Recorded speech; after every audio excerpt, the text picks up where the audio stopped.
Hey guys, for today's video, I wanted to film a full face of my Project Pan makeup. I thought it would be fun to show you how I've been using a lot of these things and some ways that I've been multitasking them to really maximize the use that I'm getting out of them.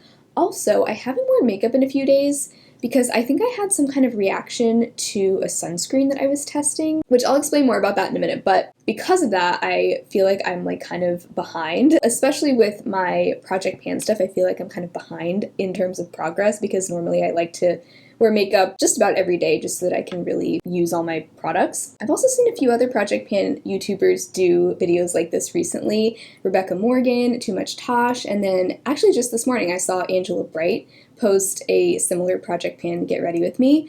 And so after seeing all their videos, I was like, you know what, that's a fun video. Let's do that on my channel as well. So here we are. I will link their videos below as well if you want more Project Pan inspo. I love all three of them. I actually want to try kind of a cocktail of products for my base. So in my project, I have my Charlotte Tilbury Hollywood Flawless Filter and my Kosas Concealer. I actually want to try something I haven't tried before with this concealer. So I have this Glow Recipe Watermelon Niacinamide Dewdrops, and I used to do this all the time when I was panning my Too Faced Born This Way concealer. Remember that one? That one took forever to pan. I used to mix that with this product to make kind of like a lighter coverage foundation. And so I want to try that with the Kosas concealer. So here's what we're going to do. I'm going to take some of the Kosas concealer. That's how much of the concealer I put on my hand. Next, I'm going to take these dewdrops, and I'm just going to do half a pump of that. See right there, that little drop? That's the Glow Recipe stuff. So I'm going to mix that together on the back of my hand. Let's hope these two products are compatible. Sometimes products don't mesh well together. Before I apply that, I'm just going to take some of my Charlotte Tilbury Hollywood Flawless Filter. This is the way I've been using this recently, just taking some onto the high points of my face before I apply my foundation. And then I take my foundation to the other parts of my face.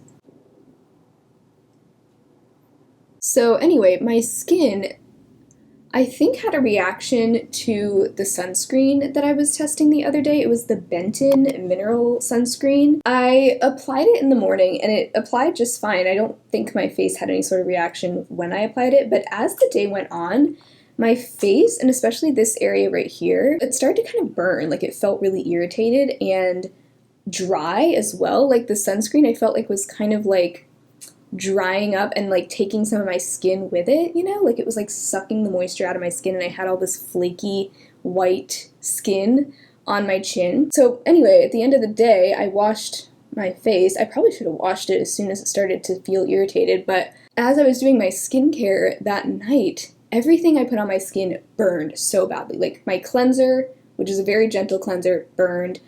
My moisturizer burned so badly. And, you know, they're products that I use all the time that I know don't irritate my skin normally. So, I don't know, my skin barrier must have just been so messed up. I don't know.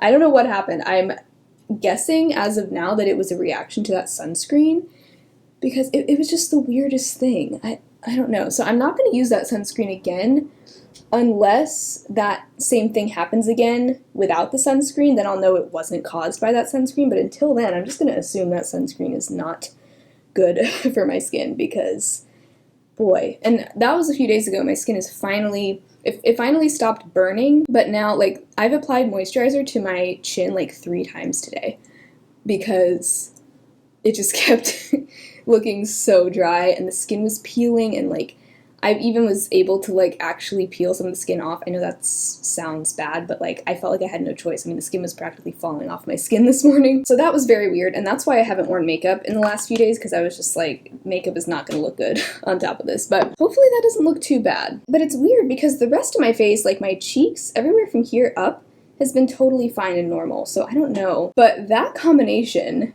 looks really pretty, doesn't it? Like, I feel like I got like good, probably medium coverage, I would say. And it does look dewy, especially in the areas where I applied the Hollywood Flawless filter. But overall, it just looks very plump and juicy and hydrated. I really like that. So I'm also going to use the Kosas concealer on my under eyes, but I'm going to use some of my Sigma color corrector as well. So I'm taking I actually like this slightly deeper of the two shades. That's the shade I'm applying to just like the inner part of my under eye, it really does cancel out the darkness. All right, so I applied some of that Kosas concealer on top of the Sigma corrector. Now I'm just gonna blend that all together. You like my nails? I haven't done press-on nails in so long. I feel like it's been like a year since I've done them, but these nails, so the nails are press-ons. They're from Ardell, and then I used these little like heart decal stickers from Ciate London. I think they're called the cheat sheets or something. I just did these little hearts on the bottom of each nail. That under eye combo looks really nice. I mean, I like this concealer on its own, but I do feel like the Sigma corrector just takes it up another notch. All right, so next I'm going to use my Oma contour stick, and I've actually been picking it up directly onto my brush recently. I don't normally do this with stick products, but I do feel like this used to blend better just drawn straight onto my face, but because I think it's getting older, I think it's gotten just a little bit more dry. It's still pretty creamy, but I just feel like it now works better applied this way versus swiping it onto my skin.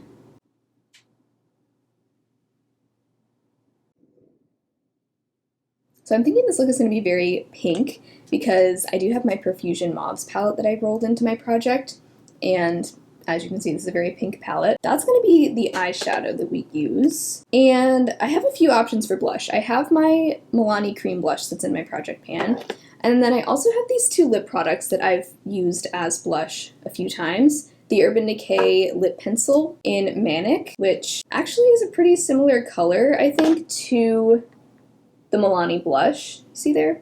I might layer, I think what I'll do is layer the CoverGirl Honeyed Bloom lipstick and the Milani cream blush, because this one is a bit lighter, so it's kind of nice to have like a little bit of a deeper blush in this outer portion, and then this sort of more towards the middle. So let's do that. I've actually been enjoying just applying this blush with my fingers, so that's what I'm going to do. Alright, so there's that Milani blush, and next I'm going to take this CoverGirl lipstick and really just kind of dot this on to like this portion of my cheeks, kind of further in, and then mostly blend that outward, but also take a little bit of that onto the bridge of my nose. And I know it looks a little crazy now because I haven't powdered yet, but once I powder, it'll all just look a little bit more blended. You know what? I'm going to use some of my Urban Decay lip pencil as well. I know this is overkill, but I just wanted to show how I use this too, and also just get some more use out of it. So what I do is I draw it onto the back of my hand, and at first I thought that this would be way too stiff to use as a blush, but it actually works great. And I found that this has really good staying power as well, because, I mean, it's meant to have good staying power because it's a lip liner. So I've actually been taking this really small angled face brush, this is the BK Beauty 112, and I pick some of it up on my brush. And this brush allows me to get some really good precision, so I'm going to mainly focus this out here, almost as like a contour, a blush contour, because it does have more depth than the other two. Yeah, it's a little bit deeper than this Milani blush. So this way it's giving me a little bit more definition out here. It's almost kind of sculpting my cheeks. I'm just going to take whatever is left kind of up here very lightly, but I definitely don't think that blushes only should be confined to the cheeks. I mean, you can apply some to your forehead, your nose, your chin. I feel like adding just a little bit up here just kind of makes the whole face look more cohesive. Okay, so now that all of my cream products are on, I am really loving how my face looks. Like just the finish of everything. I feel like my skin looks really healthy. And even on my chin, when I look up really close, I can see some of that scaly dryness, but really, unless I'm looking up close, I can't quite tell. So I think that tells me this base combo is working nicely for me. So I'm going to use, this isn't in my project pan, but I'm going to use my e.l.f. Halo Glow setting powder to set my under eyes. So I do prefer that for the under eyes over the Kosas powder that I'm panning. Wow, and even though it's been a while since I applied that concealer and corrector, I have very little creasing on my under eyes. And that is what I love so much about the Kosas concealer. It really doesn't crease nearly as much as other concealers. And I guess the same can be said for that Sigma corrector too, since I used that as well. It is so cloudy out and I love it. I will never get tired of gloomy Seattle weather. I really won't. We actually had really nice weather the past few weeks, like surprisingly nice for February. It's been sunny, it's been not super cold. All right, next, just setting the rest of my face with my Kosas Cloud Set Powder. This is starting to look very flat and very, very panned.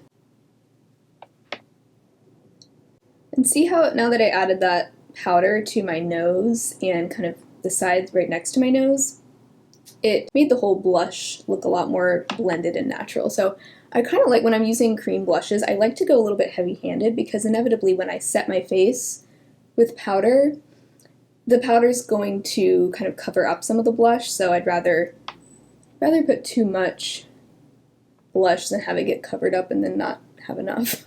There's nothing worse than too little blush, you know? Really, really curious to know how much longer it's going to take to finish this. I'm going to guess another 2 months for this, but I think we're going to get to a turning point where it's just going to start disappearing really quickly. That's what I think. Alright, so next for my Becca highlighter in Champagne Pop. You're going to be surprised actually, but lately I've been using a smaller highlighter brush again.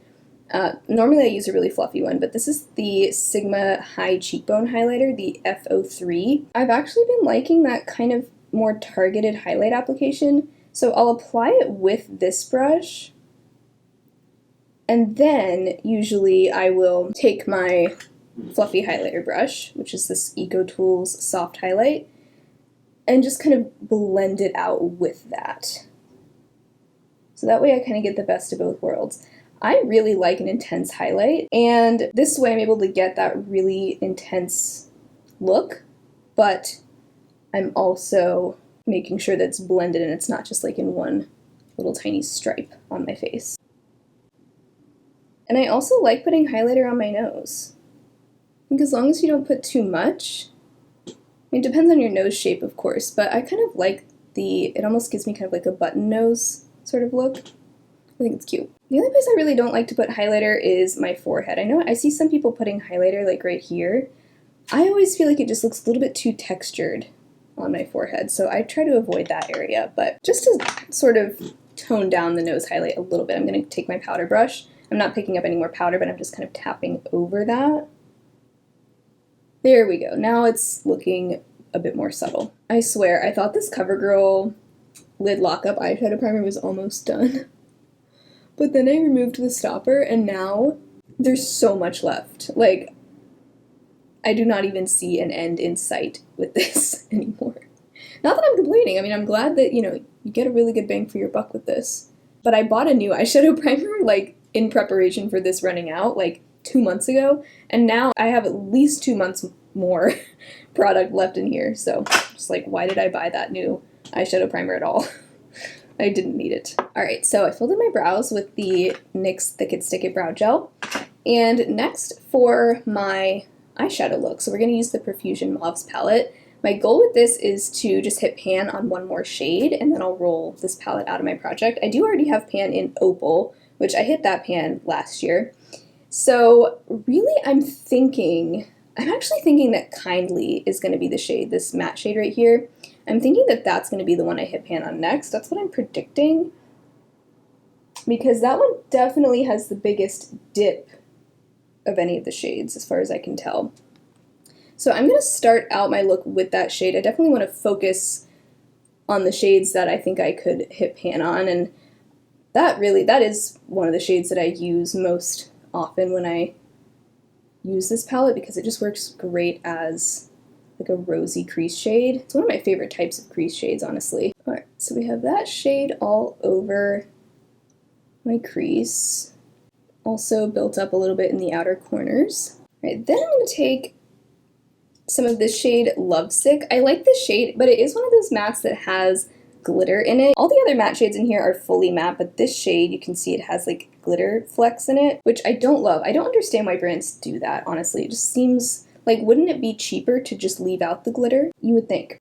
I'm just going to take some of that. Otherwise, it is a really nice shade. And I feel like you can't really tell that there's glitter in it once it's on your eyes. It doesn't really affect the shade that much.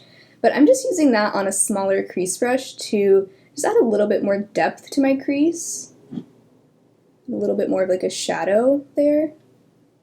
And I'm going to take some in this outer corner also. I am so excited. I am finally getting a haircut later this week. I cannot wait. I haven't gotten my haircut in over 6 months. It's bad. I know that's bad. But thing is, I was hoping to get my haircut in December when I went back to Georgia for Christmas because I have like a favorite hairstylist there. She's amazing, but unfortunately we weren't able to go.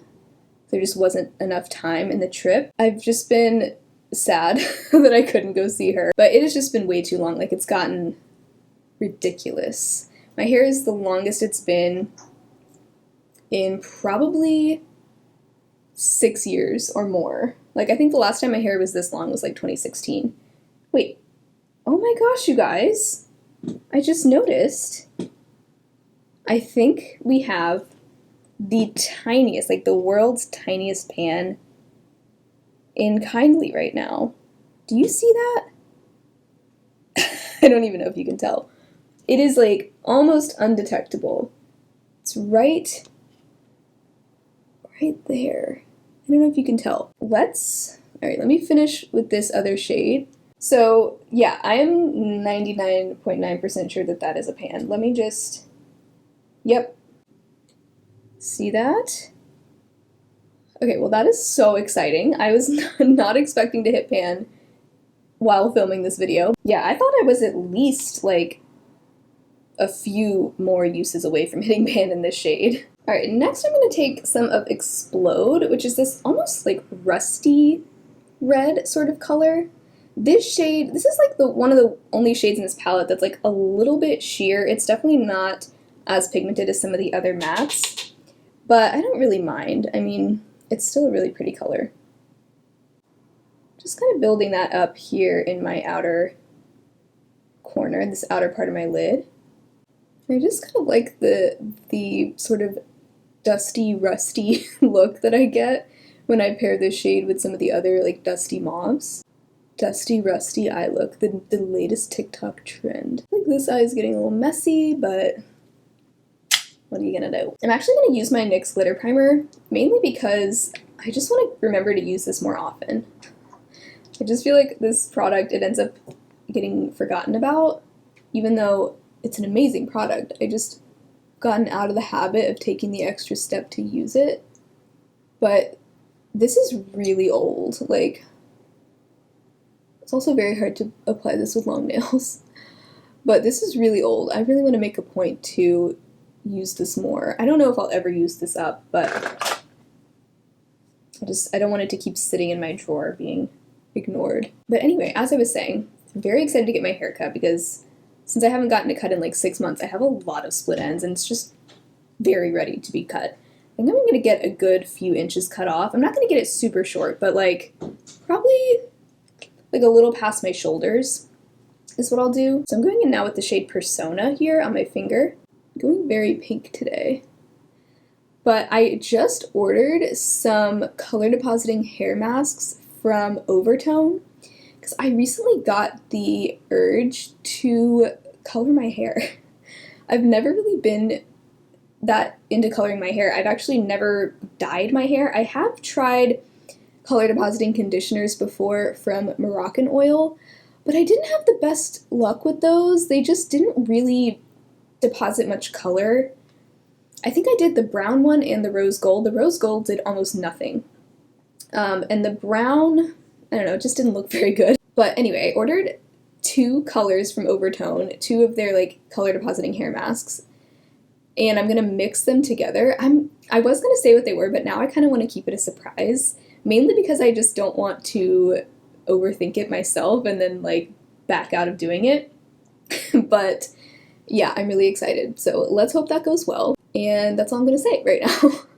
But you'll see very soon, because I'm getting my haircut on Friday, and the hair masks are supposed to get here this week as well. So after I get the haircut, I'm gonna do the hair masks. And I'm really excited. Yeah, normally I use one of the lighter shimmers in here, but this one is very pink, and I like that a lot. It's really pretty for Valentine's Day. And I know this isn't a Project Pan item, but I'm going to use it anyway because it's in my everyday makeup drawer, my LA Girl Dream Glitter Iridescent Liquid Eyeshadow in the shade Rose Gold. I'm just going to use that as a topper. Oh, that is so pretty. So pretty as a topper. Love it. Alright, I'm actually also going to dip into another one of my everyday makeup drawer items. This is the Kaja Beauty Bento in Chocolate Dahlia, and I'm just using this deepest shade here, this matte dark brown. I want some of that as just like a smoky liner on the top.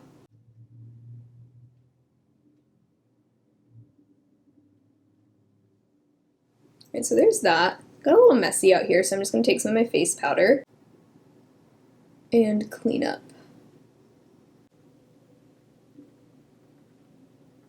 So next I'm going to take some of this shade Femme, this light shimmer, light pink shimmer, and just highlight my inner corner with that.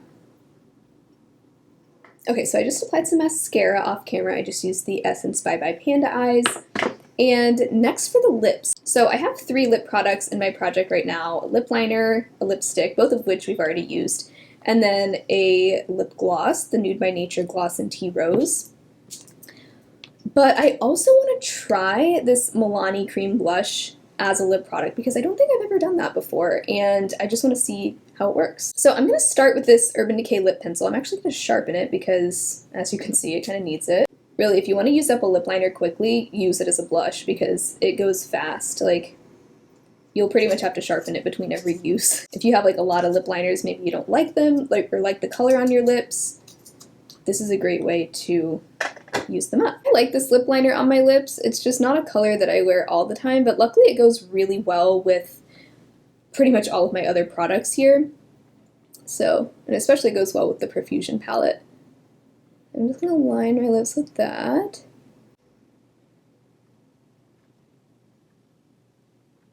Alright, so there's that lip liner. I kind of blended it in as well. Makes a really pretty lip color even on its own, especially with this eye look. I think that would, like, that by itself would work just fine. But I'm going to take some of this blush and just see. I'm sure this would look nice on its own too. Feels like a good texture. It's very thin, which is why I like it so much as a cream blush. Yeah, it gives like a, really like a barely there sort of lip tint, especially because it's close to the color of my lips anyway. That's really pretty. I definitely want to try that by itself at some point too, like without any lip liner, but that looks really nice. Even a little bit more pink than just that lip liner on its own. That's really pretty. Alright, I'm going to take a little bit of this lip gloss. I've been slacking on this lip gloss, the Nude by Nature Gloss in Tea Rose. Just going to layer some of that on top. So there's the completed look, and we successfully used all 10 of my Project Pan items. Very successful video today because we even hit pan in my Profusion Moss palette. So I have now hit my goal in this palette. I'm definitely going to keep using it this month and just see how much more progress I can get. I'd love to expand that pan even more because right now it's just a teeny tiny baby pan. But who knows, maybe I could even hit pan on another shade this month because I mean, we're only halfway through the month right now. Really thrilled with that. And then I am also really happy with this base combo that we did, these 3 products. I know it seems like a lot to mix 3 products, but I feel like this is just about the healthiest my skin has looked with makeup on in a long time, especially considering my chin is currently extremely dry. When I get up close, you can see the dryness, but it's really not as bad as it could look. Like, most foundations I think would look terrible on my chin right now, so really not complaining. I think that looks just about as good as it could possibly look with makeup on right now. So I think that would probably have to be the biggest win of this video. I am definitely going to be trying that combination a lot more often. These Glow Recipe Dewdrops, I always felt like they were kind of overhyped, but I have found that I really like them mixed in with concealers to use as a foundation, they work beautifully that way. So if you have this product or really anything like this, any kind of dewy, glowy serum like this, try it out that way and just see what you think. Yeah, I really like how this whole look turned out. Very Valentine's Day-y. I feel like I'm ready to go on a date or something with my nails and my pink makeup look, but I hope you enjoyed this video and hopefully you got some ideas for other ways that you can maybe try using your Project Pan items. Let me know, what's your favorite way, like unconventional way of using a product in your routine right now? Like, we used a blush on the lips, we used a lip liner on the cheeks. What is your favorite way to multitask your products? Maybe I can get some more ideas from you guys in the comments, and you can get some ideas from each other in the comments. But thank you so much for watching today's video. I hope you had fun. If you did, be sure to give the video a thumbs up. If you'd like to support my channel further, you can check out the Patreon or the channel membership, where I have bonus content each month. Otherwise, I hope you all have an amazing rest of your day, and I will talk to you again very soon in my next video. Bye!